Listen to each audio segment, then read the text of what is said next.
What exercises did you personally find very helpful to free your bass drum up from your left foot clave?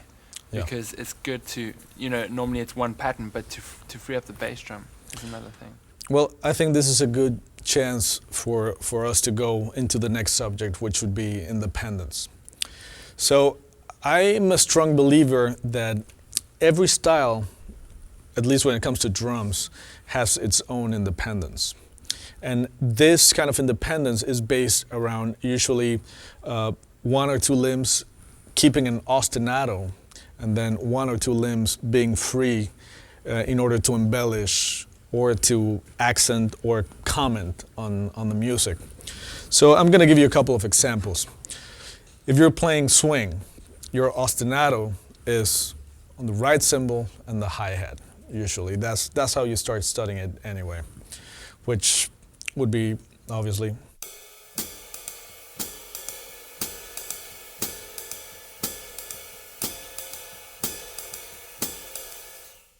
you can also do 4 on the floor, feathering the bass drum.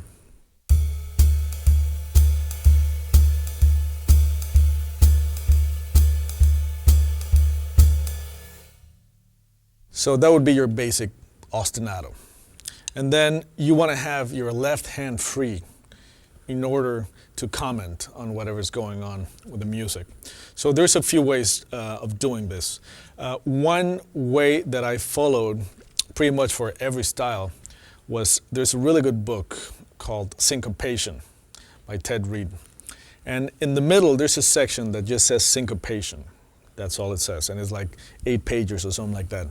And what that is just a bunch of rhythmic ideas that are pretty much based on the bebop tradition.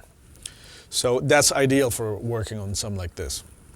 So then what I would do is keep the ostinato on those 3 limbs and then read the melody with the left hand. And I'm not exactly sure how the first line goes, but it's in more or less like this that I'm going to play.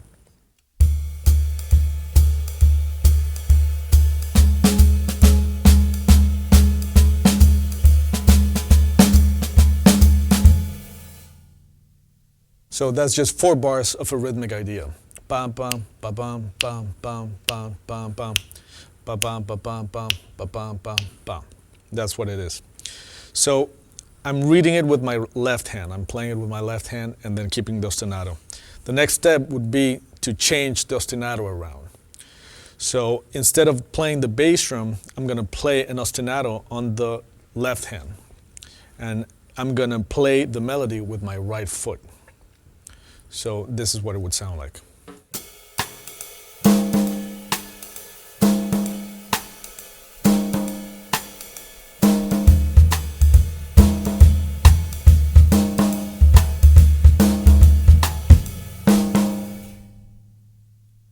So then you switch the part that you're going to play freely to another limb. The next step would be probably to do the ostinato with the right hand, the left hand, and the foot, and then doing the melody with the hi-hat. So there's a million exercises you can do for that. Going into another style, for example, if you're going to play Brazilian music, let's say a samba or a bossa, then the ostinato a lot of times is on the feet.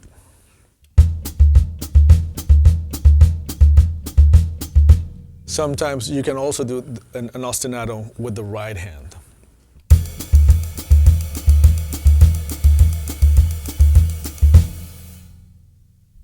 So let's say that's my ostinato. And I'm going to play the same rhythmic idea I was playing before from Syncopation, again on the snare drum. And I'm going to play it first half time, and then I'm going to play it double time, so that you can see the difference.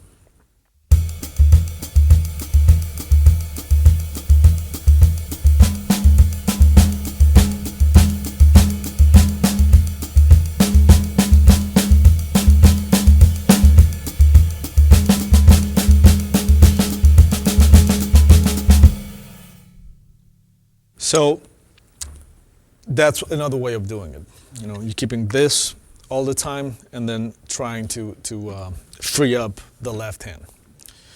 If I'm going to play, let's say, Afro-Cuban music, your basic Afro-Cuban beat. Let's say I'm playing the left foot clave, I'm playing a tumbao on my right foot, and then I'm going to keep like a bongo bell happening on the right hand. And then I'm going to play the same thing on the snare. First I'm going to play it half time and then double time.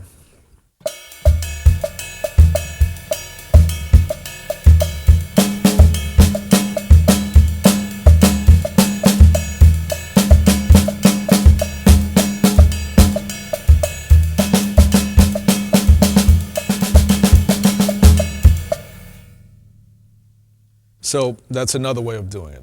Of course, all of this has a lot to do with the language of the style you're doing too. Because this is just exercises to free up different limbs. But what you're actually going to be playing in a musical situation is very different from this. And another way that I try to approach independence was by doing the same thing with the ostinatos and then trying to cover the whole bar of subdivisions with the limb that I was going to try to free. So, for example, let's go again to the samba. I'm going to play the ostinato, and then with my left hand, I'm going to be playing first on beat 1 of every bar, and then I'm going to start sliding that hit by an eighth note, displacing it, and then another eighth note, and then another eighth note. So it starts covering the different beats of the bar. And then I'm going to be playing all quarter notes and then the upbeats. And then by the end of the sequence, I will have covered pretty much the whole bar.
So if I do that, I know that with my left hand, I can cover any subdivision of the bar, which is basically what you want to do when you're trying to free up your hand. So if I'm going to improvise, then I can do whatever I want with my left hand.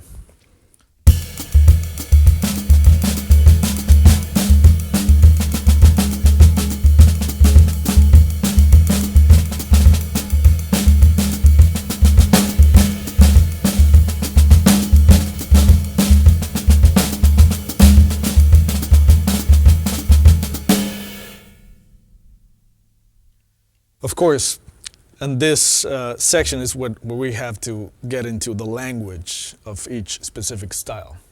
Because otherwise you're just going to sound like you're regurgitating exercises. So that's where the research part of music has to come into play. You have to listen to tons of records and get the sound in your head so you know what to play on the limb that you're trying to free up. The same process goes, for example, like where you were asking me about the bass drum. First, I'm going to do the hand.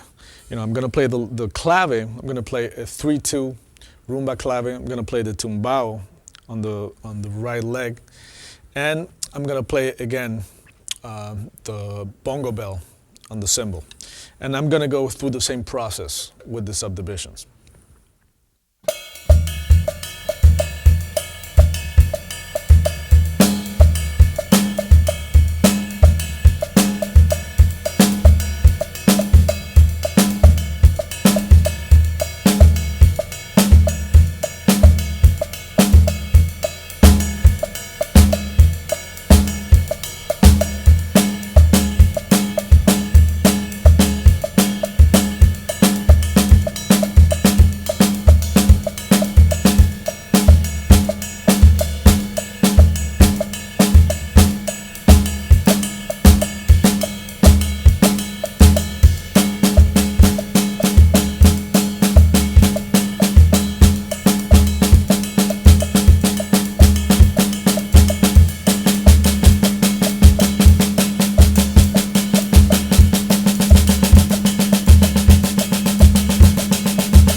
So it's exactly the same thing, the same principle about the subdivisions. And this goes for all the limbs, which of course starts getting more and more complicated. So I started doing the same thing for the bass drum. Trying to keep, in this case, the clave, and then trying to keep just some kind of time on my right hand, and then trying to free up the bass drum with the same principle. So I'm going to try to do it.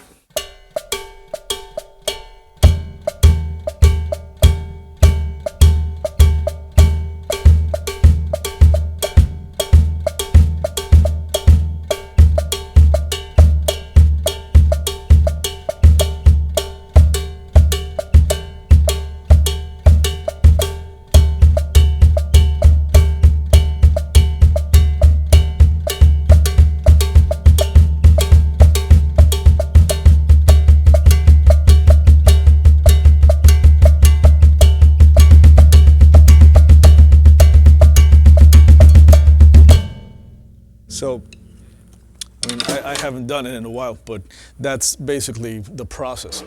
And then that way, whenever I'm improvising, then I can do stuff like that.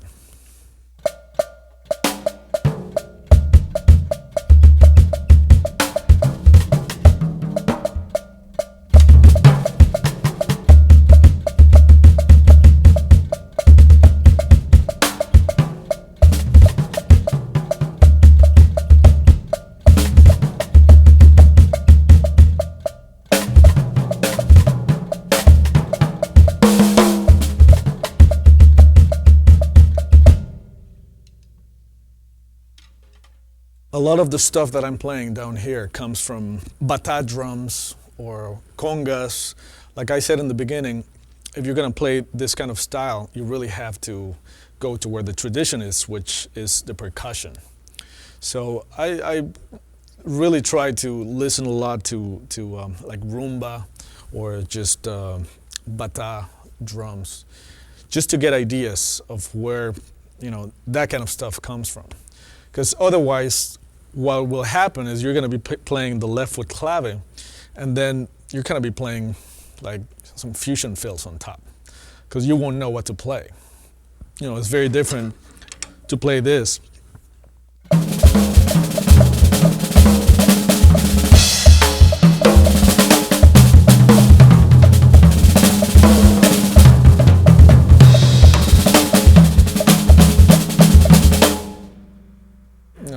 There, I'm just improvising on top without paying any regard to the style. So if I was going to do the same thing, thinking about the language, it would sound a lot more like this.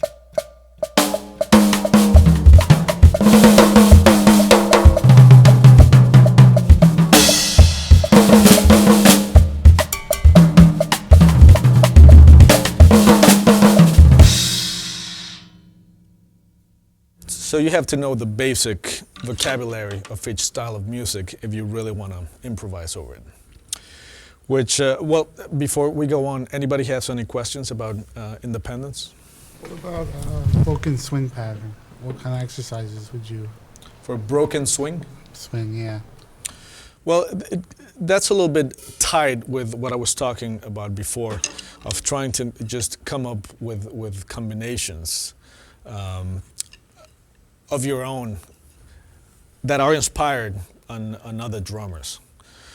And like I said before, one person that I really listened to was Roy Haynes. Even though he really doesn't play that broken, he doesn't play the hi-hat on 2 and 4, and that inspired me to do some other things. Jack DeJohnette, for example, is somebody that really plays great in that style. So what I would do is just kind of sit down and come up with combinations of my own, but having all the history and all the tradition that I worked on earlier in mind every time I did it. So, for example, I'm going to start playing just a little more straight ahead swing, and then I'm going to start breaking it up.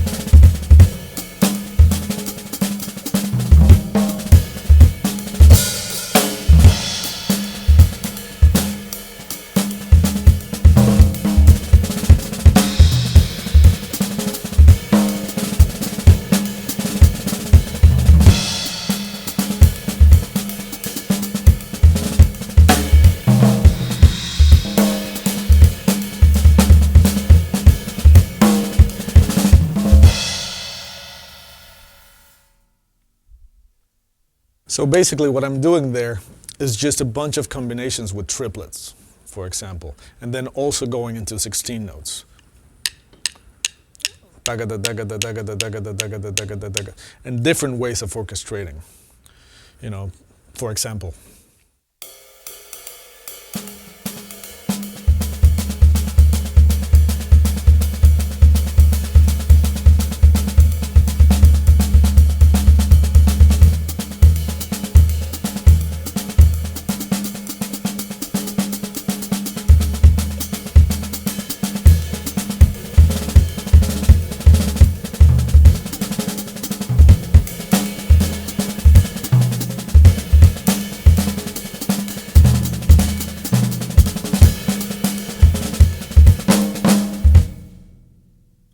So it's just a matter of sitting down and methodically trying to come up with different kinds of patterns. There's a lot of books that you can study for that will help you kind of break down triplets and 16 notes all over the kit so that it sounds a little more broken.